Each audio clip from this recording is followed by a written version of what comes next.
मित्रांनो, स्वाभिमान शोध अस्तित्वाचा या मालिकेच्या आजच्या भागात आज आपण बघणार आहोत. आदिती मॅम मोठ्या आईचा रेकॉर्ड केलेला व्हिडिओ शांतनूला दाखवते. शांतनू बघतो की मोठ्या आईने स्वतःच्या हाताने मिरची पावडर फेस पॅकमध्ये मिसळवली आहे. प्रभाकर सर म्हणतात की अरे बापरे, काय हो हे? लवी म्हणते की मोठ्या आईनीच ह्या फेस पॅकमध्ये लाल तिखट मिसळलं होतं आणि त्या हा फेस पॅक का लावत नव्हता याचं उत्तर सगळ्यांसमोरच आहे. शांतनू म्हणतो की मोठी आई, काय हे? तू का वागलीस असं? माझा विश्वासच बसत नाहीये या सगळ्यावर. याआधी देखील तुझ्यावर खूप आरोप झाले, पण मी कधीच विश्वास ठेवला नव्हता. यात स्पष्ट दिसतंय. बोल ना, काय हेतू काय होता तुझा? का केलंस तू असं? तेव्हा मोठी आई म्हणते की हो, केलं मी. पण मग मी काय करू? तू बघतोय ना, रोज ह्या दोघीजणी माझ्यावर काही ना काहीतरी आरोप करतात. किती दिवस अजून मी सहन करू? ह्या दोघींना तुला माझ्यापासून तोडायला बघतात. मी हे नाही सहन करू शकत रे. मला भीती वाटत होती रे शांतनू, त्या भीतीपोटी मी हे सर्व केलं. प्रभाकर सर म्हणतात की वहिनी कमाल करता. म्हणून काय मग तुम्ही आदितीचा चेहरा खराब करणार होता का? हो, किती वाईट आहे हे सगळं. तेव्हा मोठी आई म्हणते की वाईट? भाऊजी, तुमची बायको जे वागली आहे ना, ते ह्याच्यापेक्षा भयंकर होतं. हो, या आदितीने तर स्वतःच्या सुनेच्या उपम्यामध्ये विष कालवलं. मी मान्य करते, माझ्या हातून चूक झाली. मला ना हिला धडा शिकवायचा होता. काहीही सहन करू शकेल, पण माझ्या घरातल्यांच्या जीवावर कोणी उठलं ना, मी ते अजिबात सहन करू शकत नाही. शांतनू, माझी कृती चुकली असेल, पण मी मान्य करते की माझा हेतू चुकीचा नव्हता. शांतनू म्हणतो की हे बघ मोठी आई, तुझा हेतू काहीही असो, पण तू अत्यंत चुकीचा वागली आहेस आणि हे मला अजिबात पटलेलं नाहीये. त्या तुझ्याशी कशाही वागल्या असतील म्हणून तू त्यांच्या थराला जातेस. मग त्यांच्यात आणि तुझ्यात काय फरक राहिला? मोठी आई, मी तुझाच आहे. तू माझ्यावर एवढं जीवापाड प्रेम केलंयस, एवढी माया लावली आहेस, मी तुला सोडून जाईन का? तुला का भीती वाटते अशी? आणि मुळात तुला हे सर्व करायची काही गरजच नव्हती. मोठी आई, मला हे कधीच पटणार नाही आणि हे मला पटलेलं पण नाही. असं म्हणून शांतनू रागाने तिथून निघून जातो. मेघना आणि विभावरीही तिथून निघून जातात. त्याचबरोबर प्रभाकर सर देखील जातात. मग पल्लवी मोठ्या आईंजवळ येते आणि म्हणते की मोठी आई, निळ्याशाहीच्या पिंपात पडलेल्या त्या कोल्ह्याची गोष्ट ऐकली का हो तुम्ही? आता आपणच जंगलाचे राजे आहोत आणि आपली लबाडी कोणीच ओळखू शकत नाही असंच त्याला वाटत असतं. पण एका दिवशी त्याचा सगळा रंग उतरला आणि त्याचं ढोंग उघड झालं. आदिती मॅम म्हणतात की तसाच तुमचा खोटारडेपणा सगळ्यांच्या समोर उघडा झालाय वहिनी. दरवेळी कारस्थाना करून आरडाओरड करून आपणच बरोबर आहे असं नसतं. हे आता चांगलंच कळलं असेल तुम्हाला. लवी म्हणते की आदिती मॅमचा चेहरा बिघडवण्यासाठी एवढी कट कारस्थाना केली, पण तुमचाच चेहरा बिघडलाय. मी तुम्हाला सांगितलं होतं ना, विजय नेहमी सत्याचाच होतो. 1 महिन्याची मुदत दिली आहे तुम्हाला. आता तुमचा काउंटडाऊन सुरू. लवी कॅलेंडर घेते आणि त्यावर 1 तारखेवर क्रॉस करते आणि मोठ्या आईला म्हणते की पहिला दिवस संपला. आजची लढाई मी जिंकले. मित्रांनो, जर अजूनही तुम्ही चॅनलला सबस्क्राईब केलं नसेल तर प्लीज चॅनलला सबस्क्राईब करा. कारण आपल्या व्ह्यूवर्सपेक्षा आपले सबस्क्रायबर खूपच कमी आहेत. कारण मित्रांनो, तुमचा 1 सबस्क्राईब आम्हाला खूप मोटिवेशन देतो. त्यामुळे प्लीज चॅनलला सबस्क्राईब करा. आणि आज आपलं लाईक्सचं टार्गेट 900 असणार आहे, त्यामुळे व्हिडिओला देखील नक्की लाईक करा. धन्यवाद. इकडे प्रभाकर सर आदिती मॅमला म्हणत असतात की आदिती, मी तुला म्हटलं होतं ना, जरा जपून राहा. त्यामागचं कारण हे होतं, ही माणसं कुठल्याही थराला जाऊन आपल्याच माणसांना इजा करायला मागे पुढे बघणार नाही.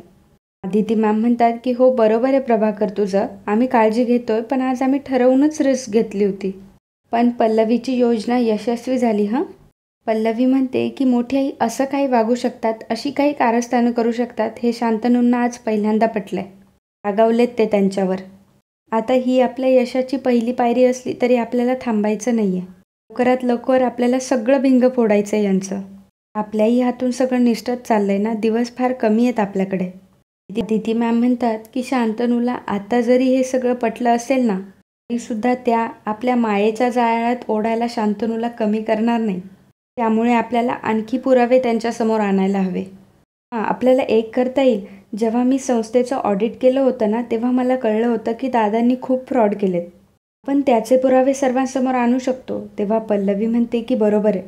ते एक एक पुरावे समोर आणून आपण शांतनूसमोर त्यांचा खोटेपणा उघड करू शकतो आणि एकदाच मग त्या शत्रूंवरती घाव घालूयात. प्रभाकर म्हणतो की तुमच्या दोघींचं बोलणं बरोबर आहे, पण कॉलेजचे पेपर्स मिळवणं एवढं सोपं नाही आहे. तेवढ्यात बबन तिथे आलेला असतो. तो म्हणतो की अवघड काम सोपं करायला मी आहे ना. वाघाच्या गुहेतनं त्याची वस्तू बरोबर काढण्याची जबाबदारी आपली. उद्याच्यालाच मोठ्या साहेबांच्या कपाटातनं 0 मिनिटातनं फायली बाहेर काढतो. लेवी म्हणते की बबन दादा, मी तुम्हाला म्हटलं ना की तुम्ही नका यात पडू. बबन दादा म्हणतो की अगं राक्षस आहेत ते. आज कोणाच्या तरी जीवावर उठले, उद्या आणखी कोणाच्या तरी जीवावर उठतील. काय बी झालं तरी मी तुम्हाला मदत करणार म्हणजे करणारच. उद्याच्यालाच ते काम करून टाकतो. शांतनू घडलेल्या प्रकाराचा विचार करत असतो. त्यात पल्लवी तिथे येते. ती मनात विचार करते की शांतनू, तुमच्या मनात खूप खळबळ उडाली आहे. मी समजू शकते, जे काही घडलंय त्याचा खूप त्रास होत असणार आहे तुम्हाला. पण तुमचे डोळे उघडावे, मोठी आई नक्की कशी आहे हे तुम्हाला कळावं. यासाठीचीच ही सगळी धडपड आहे आणि ते गरजेचं आहे. खरंच सॉरी. मग पल्लवी आतमध्ये येते. शांतनू रडत असताना पल्लवी शांतनूच्या खांद्यावर हात ठेवते. शांतनू म्हणतो की मोठी आईच अशी वागू शकते, दुसऱ्यांना त्रास देऊ शकते, हे ॲक्सेप्ट करायला खूप अवघड जाते. विश्वासच बसत नाही आहे माझा. पल्लवी म्हणते की अशा अनेक गोष्टी दाखवून देण्याचा प्रयत्न करते मी. शांतनू उठतो आणि म्हणतो की 1 मिनिट, मी माझ्याच विचारात होतो म्हणून बोलून गेलो. याचा अर्थ तुझा आणि तुझ्या आदिती मॅमचं म्हणणं मी मान्य केलं आहे असा अर्थ होत नाही. पल्लवी म्हणते की नाही, आम्ही सांगतोय म्हणून तुम्ही काही मान्य करावं असं आम्ही म्हणतच नाही आहे. अजिबात तसं काही करू नका. पण स्वतः बघा आणि मग ठरवा शांतनू. आज एक गोष्ट तुम्ही स्वतःहून पाहिली आणि तुम्हाला ती पटली. शांतनू म्हणतो की त्याबद्दल काहीच बोलायचं नाही आहे मला. पल्लवी म्हणते की ठीक आहे, नका बोलू, पण मी एक सांगते, स्वतःहून विचार करून बघा. कोणावरही आंधळं प्रेम करू नका. जवळचं कोणी सांगतंय म्हणून त्यावर लगेच विश्वास ठेवू नका. तुम्हाला जे दाखवलं जातंय ते जग आणि प्रत्यक्ष जग यात जमीन आसमानाचा फरक आहे. मी स्वतः जेव्हा बघाल तेव्हा हा फरक आपोआप लक्षात येईल तुमच्या. आणि जाता जाता पल्लवी म्हणते की अंधारात राहण्याची सवय सोडा आता. अंधारात राहिल्यावर चाच पडायला होतं.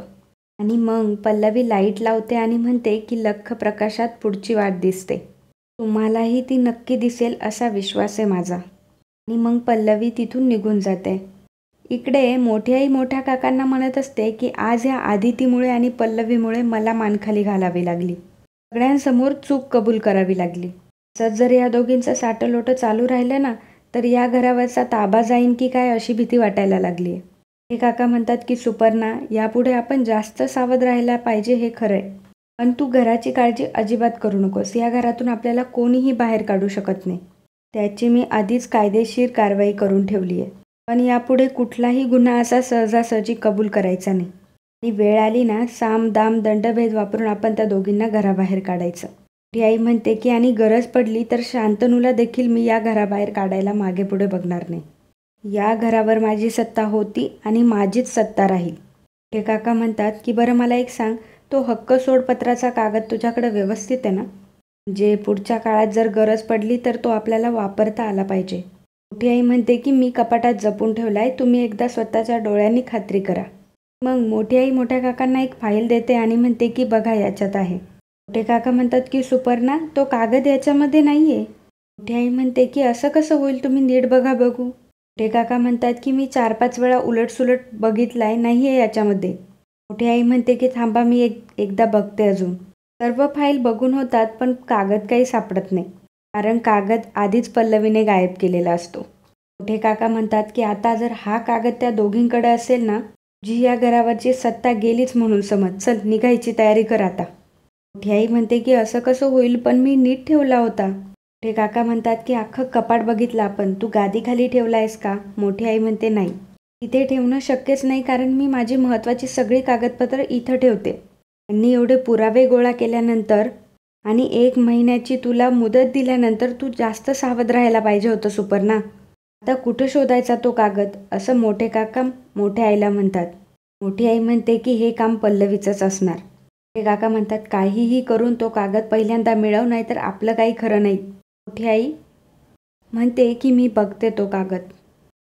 इकडे शांतनू विचारांमध्ये इरझारे घालत असतो. मोठी आई तिथे येते. मनात म्हणते पल्लवीने ते कागद इथे कुठेच लपून ठेवले असणार, पण ते शोधण्याआधी शांतनूची मनस्थिती बघावी लागेल. मोठी आई शांतनूला आवाज देते तेव्हा शांतनू म्हणतो की मोठी आई तू का आली आहेस इथे? तू जर मला कन्व्हिन्स करण्यासाठी आली असेल तर काही उपयोग होणार नाही, मी काहीच ऐकणार नाही. मोठी आई म्हणते की अरे एवढा रागवलाय माझ्यावर, माझं काय ऐकून पण घेणार नाही का आता? शांतनू म्हणतो की काय ऐकायचं मोठी आई, तू कसं बरोबर केलंस हेच तुला सांगायचं असेल ना आता.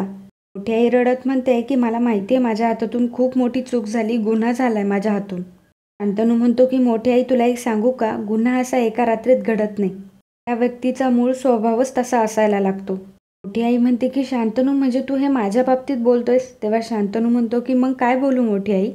तू जे काही वागली आहेस ना त्याचा खूप त्रास होतोय मला, मला सहन होत नाहीये ते. असं वाटतंय त्या बाईला मारण्यासाठी गॅसचं बटन तूच ऑन ठेवलं होतंस. आणि मुळात मी तुझी बाजू कशी मांडू आणि कसं सिद्ध करू की त्यांचं सगळं चुकीचं आहे? मोठी आई नाटकं करत म्हणते की अरे काय बोलतोयस ते, म्हणजे तुला खरंच वाटते की मी असं सगळं केलंय? मोठी आई तोंड जोडायला लागते आणि म्हणते की माझ्या हातून गुन्हा झाला, प्लीज मला माफ कर. शांतनू म्हणतो की काय करतेस मोठी आई, बस इथे. तेव्हा मोठी आई म्हणते खरंच माझ्या हातून खूप मोठा गुन्हा झालाय रे. मोठी आई म्हणते की ती आदिती माझ्याच घरात येऊन माझ्या माणसांना भडकवते, माझ्यावर वाटेल ते आरोप करते, पल्लवीला विष देऊन मारण्याचा प्रयत्न करते. म्हणून मला तिला शिक्षा द्यायची होती, म्हणून मी हे सगळं केलं, पण नाही, माझ्या हातून चूक झाली. मी तुला वचन देते शांतनू, पुन्हा अशी गोष्ट मी कधीच करणार नाही. शांतनू म्हणतो की आपण या गोष्टीवर बोलायलाच नको, तू जाऊन आराम कर.